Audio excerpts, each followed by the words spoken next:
በትግራይ ክልል ከፍተኛ የጦርነት ስጋት ተደግኗል ሲሉ አዲስ ማለዳ ያነጋገረቻቸው ነዋሪዎች ገለጹ። የአረብ ሊግ ሱዳን ኢትዮጵያ ላይ ያቀረበችውን ክስ አስመልክቶ አስቸኳይ ስብሰባ አካሄደ። የቴሌኮም አገልግሎት የዋጋ ማስተካከያ ጭማሪን በሂደት ተግባራዊ አደርጋለሁ ሲል ሳፋሪኮም ኢትዮጵያ አስታወቀ። በሞቃዲሾ በመንግስት ትዕዛዝ የሚከናወኑ የግዳጅ ማፈናቀል እርምጃዎችን በመቃወም ሶማሊያውያን ሰልፍ ወጡ። ጤና ይስጥልኝ አዲስ ማለዳ ተከታታዮች፣ ዕለታዊ ዜናችን ተጀምሯል። በመግቢያችን ላይ ያስተዋወቅናችሁን ጨምሮ ሌሎች ዘገባዎችንም ይዘናል። አብረን እንቆይ።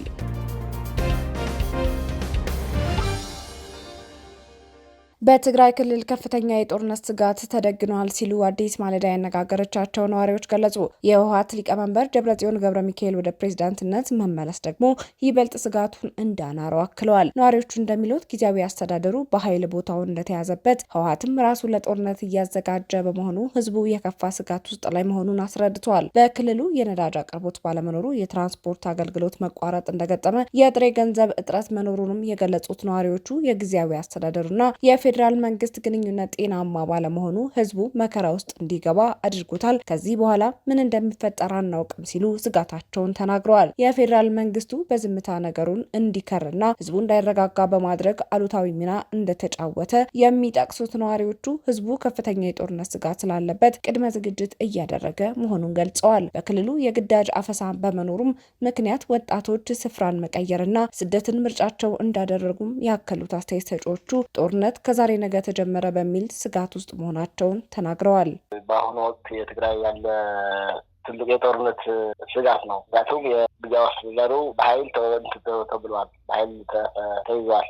የትግራይ ጊዜያዊ አስተዳደር እና በኃይል የተቆጣጠረው የጉግል ህወሓት ቡድን ወደ ጦርነት እየተዘጋጀ ነው። ያለ የወጡ የቆዩ ሚኒሻዎች ምናምን እየሰበሰበ ነው ወደ ጦርነት ከተቻለ። ይሄ ደግሞ አይዋጣም። በሰላም ይፈታ፣ በሰላም መጨረሻችን የመጨረሻ ሰላም ፕሪቶሪያው ብለው ነው እንደ ወጣት እንደ ትግራይ ወጣት ትራንስፖርት ተዘግቷል መሰለኝ። የለም። አዎ፣ ምክንያቱም ነዳጅ የለም፣ ካሽ ገንዘብም የለም፣ አንድ መድኃኒትም የለም። ምክንያቱም በፕሪቶሪያ በፌዴራል መንግስት ያለውና በትግራይ መንግስት ያለ የሚያገናኘው የነበረ የጊዜያዊ መንግስት የለም። አሁን አልኩትሻል ኃይል ነው የተቆጣጠረው። አሁን ምን እንደሚፈጠር አይታወቅ ገና ነው እንጂ እንደምንም ብሎ ፌዴራል ድጋፍ የሚለው ምን እየጠበቅን ነው። እሱ እኮ ነው አሁን ትልቅ ችግር። በቃ ማህበረሰቡ የፌዴራል ጸጥታ እንዲገባ ይፈልጋል፣ ቁጥሻል ሰላም ይፈልጋል። ለጥቂት ባለስልጣን ብሎ ጦርነት አንፈልግም እያለ ነው እኮ በግልጽ እያወራ እኮ ነው ያለ እኮ። ይሄ እኮ ቢጠበቅ እኮ የለም፣ ሰላም እንፈልጋለን እያለ ነው። ወጣቱም የትግራይ ሰራዊቱም አብዛኛው ትተዋል የሚባል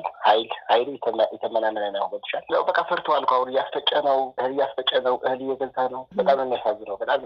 ተፈናቃይም አለ፣ ከሁመራ ከበራዊ በቃ ተፈናቃይም አለ። እሱም በረሀብ እየሞተ ነው። ወደ ቀያቸው መመለስ አለበት። አሁን ለፌዴራል መንግስት ጥሪ የሚያስተላልፈው ለሰላም አሁንም ግልጽ መሆን አለበት፣ ክፍት መሆን አለበት።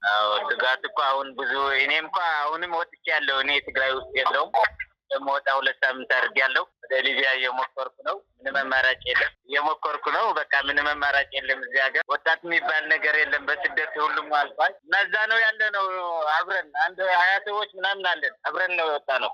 ለእነሱ ብለን እኮ ነው የወጣ ነው፣ ልንረዳቸው። በቃ ህይወት ለመሻነት ብለህ የምታደርገው ነገር ነው። ምንም በቃ ስራ የለም፣ ምን የለም። አሁን ከነ ንብረታችን ነው ስራ ያጣ ነው። እና በቃ አማራጭ ስለሆነ ነው። ታወቃል እኮ እዛ ያለ ሁኔታ ማለት ሁሉም ያውቀዋል። ሆነ በቃ ምንም ሰውን ለጤናቸው ብቻ ለምግባቸው ብቻ ካገኙ ምንም አይደለም። ተጎድተናል፣ በጣም አናስብም፣ አስደስተናል፣ በቃ ተቸግረናል። ብዙ ችግር አለ። በቃ ስጋት ነው። ዛሬ ይጀመር ነገ ይጀመር ለማናውቀው ጦርነት ስጋት አለ በጣም። ከስጋት የሚበልጥ ደግሞ ችግር የለም።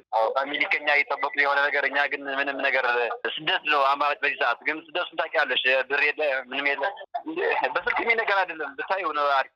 አዎ ብዙ ህዝቡ አዲስ አበባ ላይ ያለው፣ የተወሰኑት ደግሞ ወደ ሊቢያ ምናምን እየሞከሩ ይገኛል። ሞት ነው የሚፈጠረው፣ ሌላ ምንም አይፈጠርም። በቃ ልጆቻችን ዛሬ ወይ ነገር ይሞታሉ ብለው በስጋት ነው የሚኖሩ። አፈሳ እየፈሩ ነው። እንዳያፍሱ ገበመን ኮንትሮ ይጭኑናል እንደ ዕቃ። በሌላ በኩል በትግራይ ክልል የነዳጅ አቅርቦት ከተቋረጠ 5 ወራትን እንዳስቆጠረና እስካሁንም ምንም አይነት መፍትሄ እንዳልተሰጠው ለአዲስ ማለዳ የነገሯት ደግሞ የንግድና ኤክስፖርት ቢሮ የህዝብ ግንኙነት ኃላፊው ተክልሽ ገብረ ህይወት ናቸው። እንደ ሀገር የታየውን የነዳጅ እጥረት ያነሱት ተክልሽ በትግራይ ክልል ግን ለ5 ተከታታይ ወራት የዘለቀ ችግር መሆኑን ይናገራሉ። አክሎም ከሰሞኑ የገንዘብ ሚኒስትሩ አህመድ ሺዴ በኢትዮጵያ የነዳጅ አቅርቦት ማስተካከያ መደረጉን ቢናገሩም ማስተካከያው ለኢትዮጵያ እንጂ ለትግራይ ክልል አይደለም ሲሉ ገልጸውታል። አያይዞም ከጥር 21 ጀምሮ ምንም አይነት ነዳጅ ወደ ክልሉ እንዳልገባ ተናግረው በክልሉ ስለ ነዳጅ ጉዳይ ምንም አዲስ ነገር የለም ባይ ናቸው። የጥቁር ገበያው ሁኔታም በተመለከተ እንደገለጹትም በሊትር 800 ብር እየተሸጠ መሆኑን አስረድተዋል። ከዚህ ቀደም ከአዲስ አበባ መኪኖች በጄሪካን ቀጥተው ሲያስገቡ እንደነበር አስታውሰው አሁን ላይ ግን ከአዲስ አበባ ወደ ትግራይ ክልል መግቢያ መንገዶች ላይ ኬላ እንደተዘጋጀና ነዳጅ ወደ ክልሉ እንዳይገባ ጥብቅ ክትትል እየተደረገ መሆኑን ነው የሚገልጹት። በክልሉ እየተንቀሳቀሰ ያለው የኤሌክትሪክ መኪና ብቻ እንደሆነ የሚገልጹት ኃላፊው ለህብረተሰቡ የትራንስፖርት ዋጋ ሁኔታ አሳሳቢ መሆኑንና እጅግ እንደተቸገረ በማስረዳት ህዝቡ በኤሌክትሪክ ሞተሮች ብቻ እየተንቀሳቀሰ ቢሆንም ማዳረስ ግን አልተቻለም ይላሉ። በነዳጅ ችግር ምክንያት የሸቀጦች ዋጋ በከፍተኛ ሁኔታ እንደጨመረ ገልጸው ህብረተሰቡ ገንዘብ ስለሌለው ምንም ማድረግ የማይችልበት ሁኔታ ውስጥ መግባቱን አያይዘው ተናግረዋል። በክልሉ ለህዝብ የሚያገለግል መሪ አለመኖሩ ነዋሪውን እያደከመው ነው ብለዋል የህዝብ ግንኙነት ኃላፊው። ይህ በእንዲህ እንዳለ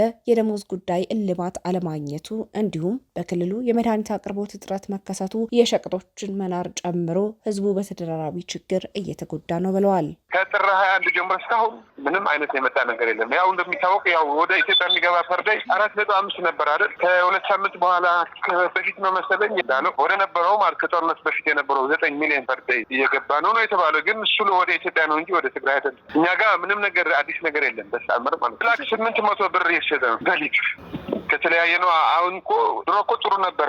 ከአዲስ አበባ በሳልቫቶ ጀሪካን ምናምን አድርገው ይገቡ ነበር ትላልቅ መኪኖች። አሁን አዲስ አበባ ላይ ኬላዎች ተተክለው በጣም ጥብቅ ክትትል እየተደረገ ነው። ዳብል ሳልቫቶ የሚባል ጀሪካን የሚባል የለም። ተረብቶበታል ማለት ነው። ብላክ ማርኬት ነው ማለት ነው። እና ከጎረቤት ሀገር ነው የሚገባ። እሱም በጭራሽ የለም። አሁን ከተማ መሀል ነው ያለሁት መቀሌ ማለት ነው። ትልቅ ከተማ የኤሌክትሪክ መኪና ብቻ ነው እንቀሳቀስ እንጂ ሌላ ምንም ነገር የለም። ሰልፉ ብታይ ሰልፍ አይደለበት ታክስ ማለት ነው። ህብረተሰቡ በጣም ተቸግረዋል። በጣም ኤሌክትሪክ መኪና ኤሌክትሪክ ሞተሮች ናቸው የሚንቀሳቀሱት፣ ግን እነሱም ህዝቡን ማዳረስ አልቻሉም። በቂ አይደሉም። በጣም ትንሽ ናቸው። አዎ ነዳጅ እኮ የሁሉም የኢኮኖሚ ሞተር እኮ ነው። ሁሉም ሸቀጦች፣ ሁሉም ነገር ጨምረዋል እኮ። አሁን ብር ከሌለሽ እኮ አዲግራት መሄድ አትችልም አንቺ። አዎ ሀብታም ብቻ ነው መሄድ የሚችለው እንጂ እኔ አሁን መሄድ አልችልም። ደሞዝ የለም። እንዴት ብዬ ልሂድ? ሽሬያውን 4000 ነው ምናምን ነው። ታደስ አውርተህ ምንም ትርፍ የለውም ብዬ ነው ማለት ምንም መፍትሄ የለውም። ለህዝብ የሚያገለግል መሪ አልተገኘም እስካሁን። ለግል ስልጣናቸው ብለው ነው ትንግስት እንጂ ያ ከችግር ወደ ችግር የተሸጋገረ ያለ ህዝብ ማንም ያየው ሰው የለም። ነገ ከነገ ወዲያም እንደሚፈጠር እኮ አያውቅም እኮ ህዝቡ። በቃ ተሸብረዋል እኮ። በጣም ጭንቀት ውስጥ ነው ያለ ህዝብ። ምን እንደሚፈጠር አይታወቅማ። መድኃኒት እጥረት፣ ደሞዝ የለም። ሸቀጦች በጣም ዋጋቸውን ብለዋል። ከቦታ ቦታ መንቀሳቀስ አልቻለም።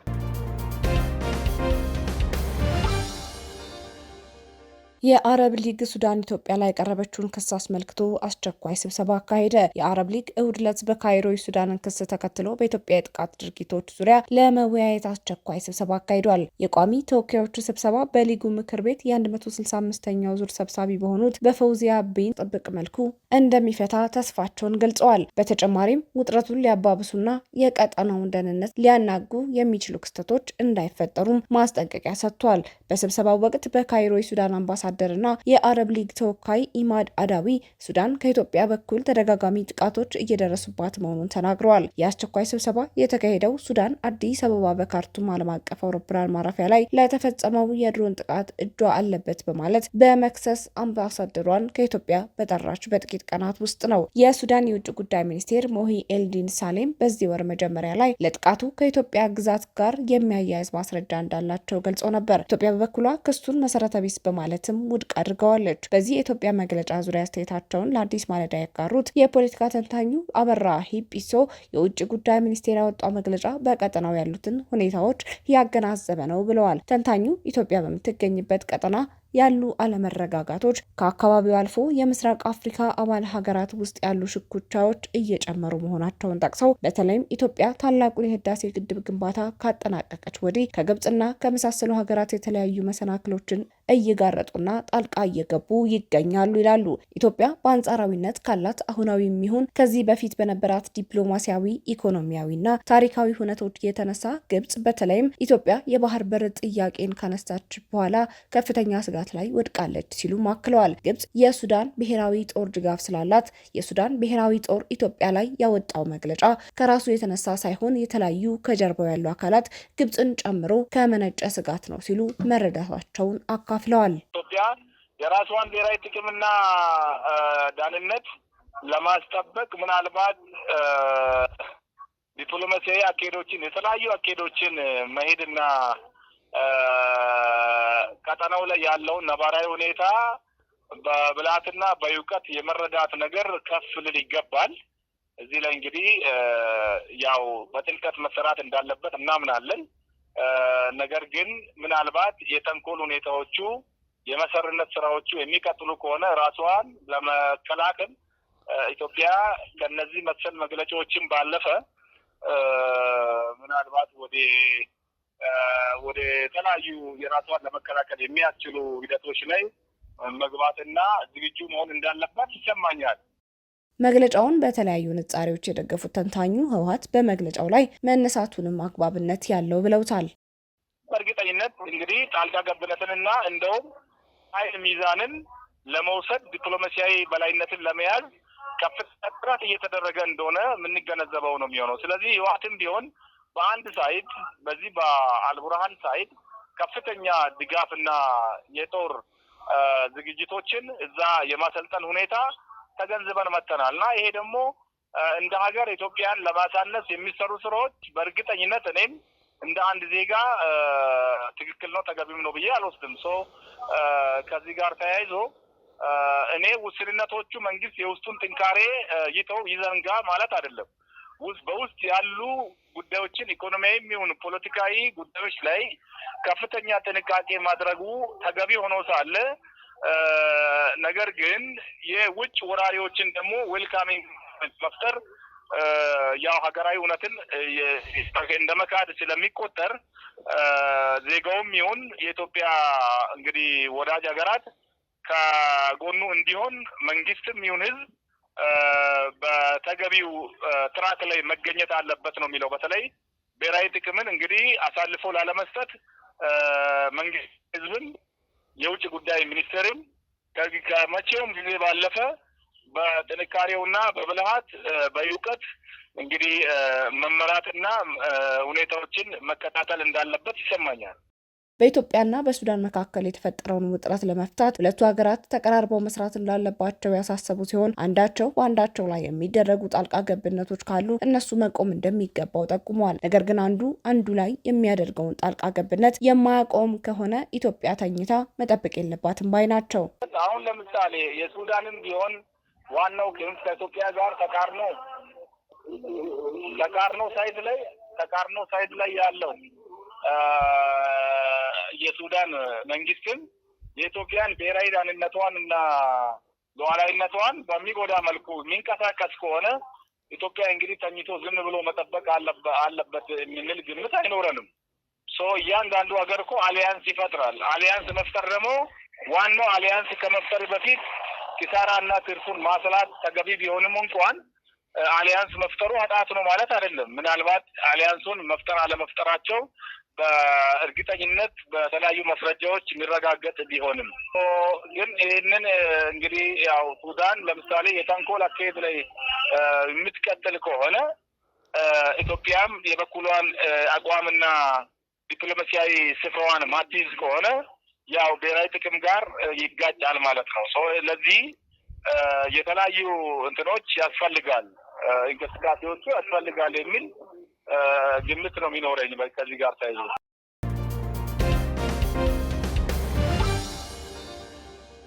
የቴሌኮም አገልግሎት የዋጋ ማስተካከያ ጭማሪን በሂደት ተግባራዊ ያደርጋለሁ ሲል ሳፋሪኮም ኢትዮጵያ አስታወቀ። ሳፋሪኮም ኢትዮጵያ የቴሌኮም አገልግሎት ዋጋን የኮሚኒኬሽን ባለስልጣን ያስቀመጠውን ተመን በመከተል የዋጋ ጭማሪ እንደሚያደርግ አስታውቋል። አክሎም በሀገሪቱ እየታየ ካለው የውጭ ምንዛሬ ለውጥና የብር የመግዛት አቅም መዳከም ጋር ተያይዞ የአገልግሎት የዋጋ ማስተካከያዎችን በሂደት ከማድረግ ባለፈ የምንዛሬ ለውጥ በሚመጣበት ወቅት የሚደርሰውን ኪሳራ ታዛቢ እንደሚያደርግም ይፋ አድርጓል። ኩባንያው በዛሬው ዕለት ዓመታዊ ክንውንና የተቋሙ ወቅታዊ ቁመና ምን እንደሚመስልን በተመለከተ ለመገናኛ ብዙሃን ገለጻ ሰጥቷል። ኩባንያው በበጀት ዓመቱ ከ15 ቢሊዮን ብር በላይ ትርፍ ማስመዝገቡን ያስታወቀ ሲሆን ይህም በኢትዮጵያ ያሉ ደንበኞች ቁጥርን በ90 ቀናት ንቁ ደንበኞች 13.6 ሚሊዮን መድረሱን አስታውቋል። ተቋሙ በበጀት ዓመቱ የሞባይል ዳታ አገልግሎት ከዓመታዊ ገቢ ከፍተኛ ድርሻውን ይይዛል ያለ ሲሆን ይህም 9.6 ቢሊዮን ብር መሆኑን አንስቷል። ከዚህ በተጨማሪ የድምጽ አገልግሎት ገቢውም 3 ቢሊዮን በመድረስ እድገት አሳይቷል ብሏል። የሳፋሪኮም የበጀት ዓመት የሚጠናቀቀው እንደ አውሮፓውያኖች አቆጣጠር መጋቢት 31 መሆኑን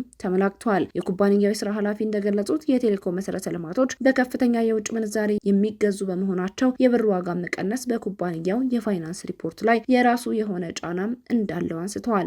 ኩባንያው በአሁኑ ወቅት የዳታ አገልግሎትን እየሸጠበት ያለው ዋጋ ከሚያወጣው ወጪ በታች መሆኑን በመጥቀስ ይህም የኢንዱስትሪውን ዘላቂነትና ተጨማሪ ኢንቨስትመንት የማድረግ አቅም ይፈታተነዋል በማለት ገልጸዋል። የሳፋሪኮም ዋና ስራ አስፈጻሚ የዋጋ ማሻሻያን በተመለከተ ሁልጊዜ ተጠቃሚ ቅናሽ ይፈልጋል ያሉ ሲሆን አሁን ላይ ተቋሙ ደንበኞቹ ላይ በአንድ ጊዜ ላለመጫን በሚል በዝግታ ለመጨመር የታሰበ መሆኑን ገልጿል። የሳፋሪኮም ኢትዮጵያ የውጭ ጉዳይ ዋና ኃላፊ አንዱዓለም አድማሴ በበኩሉ ተቋሙ በጊዜ ሂደት የሚያደርገው ጭማሪ በተቆጣጣሪ አካላት ተመን የወጣለትን ለማሳካት መሆኑንም አንስቷል። ሁለት ሬጉላቶሪዎች አሉ። አንደኛው ኢሲኤ ነው፣ የኢትዮጵያ ኮሚኒኬሽን ኦቶሪቲ የምንለው ነው። የኮሚኒኬሽን ኦቶሪቲ አንዱ ስራው ምንድነው? ፕራይስን ሬጉሌት ማድረግ ብቻም ሳይሆን ማርኬቱን ሜንቴን ማድረጋል። ማንም ነጋዴ ትርፍ ካላገኘ ሊንቀሳቀስ አይችልም። ስለዚህ ይህን በተመለከተ ካልኩሌት ተደርጓል፣ ጥናት ተደርጓል። በኢሲኤ በኩል ምን ያህል ነው የቴሌኮም ካምፓኒ በኢትዮጵያ ውስጥ ለምሳሌ 1 ጂቢ ለመሸጥ ምን ያህል ኮስት እናደርጋለን። ለምሳሌ የምታያቸው ኢንፍራስትራክቸሮች በዶላር ነው ተገዝቶ በውጭ ምንዛሬ ነው። ስለዚህ ያ ኮስት ስትራክቸር ካልኩሌት ተደርጎ በደቂቃ ይሄን ያክል ወይም ደግሞ በጂቢ ወር በሜጋባይት ይሄን ያክል ወጪ ቴሌኮሞቹ ሊያወጡ ይችላሉ። ስለዚህ በኢትዮጵያ ሕግም ደግሞ ከኮስት በታች መሸጥ አይቻልም። ከኮስት በታች ከሸጠው ተጨማሪ ኢንቨስትመንት ሊኖር አይችልም። ስለዚህ እሱ ማርኬት ሪፔር ተብሎ የመጀመሪያው ዙር የፕራይስ አጀስትመንት ተሰርቷል። በዛ አጀስትመንት ስቲል ብሬክ ኢቭን ወይም ደግሞ ኮስቱ የተቀመጠው ኮስት ላይ አልደረስንም ገና። ስለዚህ ኤክስፔክት ይደረጋል አሁን ተጨማሪ የፕራይስ ለውጦች ሊኖሩ ይችላሉ። ከጥቂት ወራት በፊት የመጀመሪያ የዋጋ ማስተካከያ ተደርጓል ያሉት ኃላፊው በቀጣይ በምን ያህል ጊዜ ይጨምራል የሚለው ወደፊት የሚታይ ይሆናል ብለዋል። በኢትዮጵያ ኮሚኒኬሽን ባለስልጣን ጥናት ተደርጎበት የቀረበው ይህ ዋጋ ሁለቱም የቴሌኮም አገልግሎት ሰጪ ተቋማት ለደንበኞች ከማሰብ የመነጨና መሆን ያለበት ዋጋ ላይ እንዳልደረሰ ያስረዳል። ምን ያህል ዳታና ድምጽ በምን ያህል ዋጋ መሸጥ አለበት የሚለው የተቀመጠ ነው የሚሉት ኃላፊው በቀጣይ የተባለው ላይ ደርሷል ተብሎ እንደሚጠበቅም የውጭ ጉዳይ ዋና ኃላፊ አንዱዓለም ተናግረዋል። አሁን እንደዚህ የምናደርገው ይሄ ነገር ክሊርሊ ተቀምጦልናል። ኮስታችን ይሄ እንደሆነ ያንን ኮስት ግን እዛ ጋር ለመድረስ በሚል ደንበኞቻችን ላይ በአንድ ጊዜ ሁለቱም ኦፕሬተሮች መጫን አልፈለጉም። በሂደት ነው መደረግ የተፈለገው። ከተወሰነ ወራት በፊት የመጀመሪያው የፕራይስ አጀስትመንት ዌቭ ተደርጓል። እሱ ነበር። ሁለተኛ ሊመጣ ይችላል፣ ሶስተኛው ሊመጣ ይችላል። ስለዚህ ይሄ በምን ያህል ጊዜ ይሁን በ6 ወር ሊሆን ይችላል፣ በ12 ወር ሊሆን ይችላል፣ በ18 ወር ሊሆን ይችላል። ምክንያቱም ህብረተሰቡ ላይ ጫና መፍጠር የለበትም በሚል ሆልድ አድርገነዋል። ይሄ ራሳችን የህብረተሰቡን ሁኔታዎች እያየን የምንጨምርበትና የምናስተካክልበት ሂደት ነው።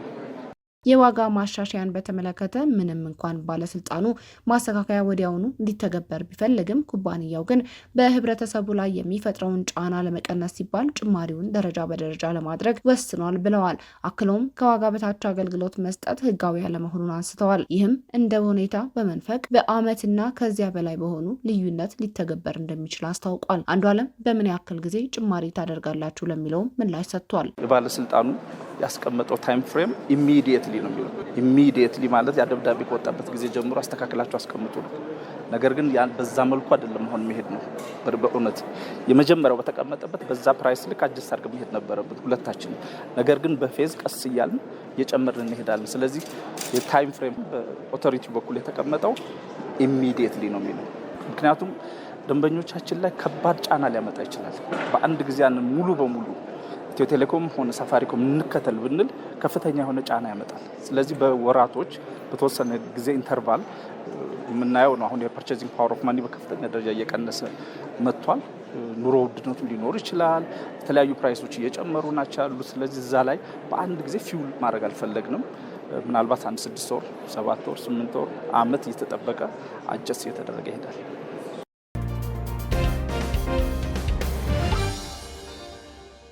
በሞቃዲሾ በመንግስት ትዕዛዝ የሚከናወኑ የግዳጅ ማፈናቀል እርምጃዎችን በመቃወም ሶማሊያውያን ሰልፍ ወጡ። የሶማሊያ መንግስት በበኩሉ ሰልፎቹ ሰላማዊ እንዲሆኑም አሳስቧል። የቀድሞ ፕሬዚዳንት ሻሪፍ ሼክ አህመድን ጨምሮ በተቃዋሚ መሪዎች ምክር ቤት የተደራጀው ይህ ሰልፍ በቅርቡ በሶማሊያ መዲና ሞቃዲሾ ከመኖሪያቸው የተፈናቀሉ ነዋሪዎችንና የአገር ውስጥ ተፈናቃዮችን ለመደገፍ ያለመ ነው። የማስታወቂያ ባህልና ቱሪዝም ሚኒስቴር ባወጣው መግለጫ ሰላማዊ ሰልፍ ህጋዊ ዲሞክራሲያዊ መብት ነው። መንግስትም ዜጎች ሀሳባቸውን በህጋዊ ሰላማዊና ስርዓት ባለው መልኩ የመንግስት መብታቸውን አይቃወምም ብሏል። ሰልፉ ሰላማዊ ሆኖ እንዲቀጥል እንዲሁም የዋና ከተማዋን ደህንነት መደበኛ ስራዎችን ላለማስተጓጎል ሲባል መንግስት የኢንጂነር ያሪሶ ስታዲየምን ብቸኛ የሰልፍ ቦታ አድርጎ መድቧል። በተቃራኒው አዘጋጆቹ በሞቃዲሾ ውስጥ 22 የተለያዩ የሰልፍ ቦታዎችን የጠሩ ሲሆን መንግስት ይህ ድርጊት ከተማዋን ለመመጥበጥና በጎሳ ላይ የተመሰረቱ ቀጠናዎችን ለመፍጠር የታለመ እንጂ ሰላማዊ ሲቪክ ስብሰባን ለማመቻቸት አይደለም ሲል ነቅፏል። ሚኒስቴሩ ይህ ኃላፊነት የጎደለው የፖለቲካ መገለጫ ነው፣ የሞቃዲሾን ወደ 4 ሚሊዮን የሚጠጉ ነዋሪዎችን ሰላም፣ ደህንነትና የዕለት ተዕለት ኑሮ አደጋ ላይ የሚጥል የኃይል የፖለቲካ ቅስቀሳ ነው ብለዋል። ሰልፉ የተጠራው የፕሬዝዳንት ሐሰን ሼክ መሐመድ የ4 ዓመት የስልጣን ዘመን ግንቦት 15 ቀን 2016 እንደ አውሮፓውያኖች አቆጣጠር ሊያበቃ ጥቂት ቀናት ሲቀሩት የፖለቲካ ውጥረቱ በጨመረበት ወቅት ነው። ምንም እንኳን የህግ መወሰኛ ምክር ቤት አባላት ባለፈው መጋቢት ወር የስልጣን ዘመኑን ወደ 5 ዓመት የሚያራዝም የህገ መንግስት ማሻሻያ ቢያጸድቁም ተቃዋሚዎችና የተወሰኑ የፌዴራል አባል ግዛቶች ግን ይህንን ውድቅ አድርገውታል። መንግስት የ5 ቀኑ የሰልፍ እቅድ ካለው ስፋትና አደረጃጀት አንጻር በዋና ከተማዋ የህዝብ ሰላም፣ የሲቪል ደህንነትና መሰረታዊ አገልግሎቶች ላይ ከፍተኛ ስጋት ይፈጥራል በማለት ስጋቱን ገልጿል። እንደ ሚኒስቴሩ መግለጫ ከሆነ የደህንነት ሪፖርቶች እንደሚያሳዩት ከተቃዋሚዎች ጋር ግንኙነት ያላቸው የታጠቁ አካላት በከተማዋ የተለያዩ ክፍሎች በተለይም በሲቪል ነዋሪዎች አካባቢ መሸሸጋቸውንም ጠቁሟል። ይህ ድርጊት ንጹሐን ዜጎችን ለአደጋ የሚያጋልጥና የሲቪል መኖሪያዎችን እንደ ጎሳ ቀጠና በመጠቀም የፖለቲካ እንቅስቃሴዎችን ለመከለል የሚደረግ ሙከራ መሆኑንም ገልጿል። የመንግስት ስጋት ሰላማዊ ሀሳብ መግለጽ አይደለም። ስጋታችን ህጋዊ ሰልፍ ወደ ማስፈራሪያ፣ ወደ የታጠቀ ግጭት፣ የህዝብ ህይወትን ወደ ማወክ ወይም ከህገ መንግስታዊና ዴሞክራሲያዊ መስመሮች ውጪ ጫና ለመፍጠር የሚደረጉ ሙከራዎችን ነው ብሏል። መንግስት እንዳለው ከሆነ ማንኛውም የፖለቲካ ቡድን የማሽመድመድ ሲቪሎችን ለአደጋ የማጋለጥ ዋና መንገዶችን የመዝጋት ወይም የፖለቲካ ልዩነቶችን ወደ ጎዳና ግጭት የመቀየር መብት የለውም። ሚኒስትሩ አክሉም የጸጥታ ኃይሎች መሰማራትን ለመከላከልና ጥበቃ ለማድረግ መሆኑንም ገልጿል።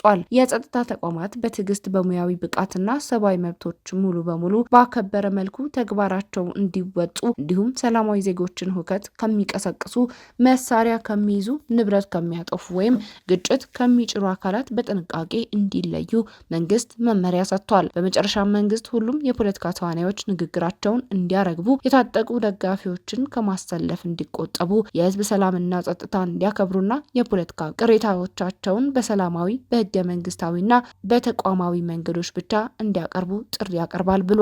ዕለታዊ ዜናችን በዚሁ ተጠናቀቀ። አዲስ ማለዳን ሰብስክራይብ፣ ላይክ እና ሼር ማድረግ አይዘንጉ። ጤና ይስጥልኝ።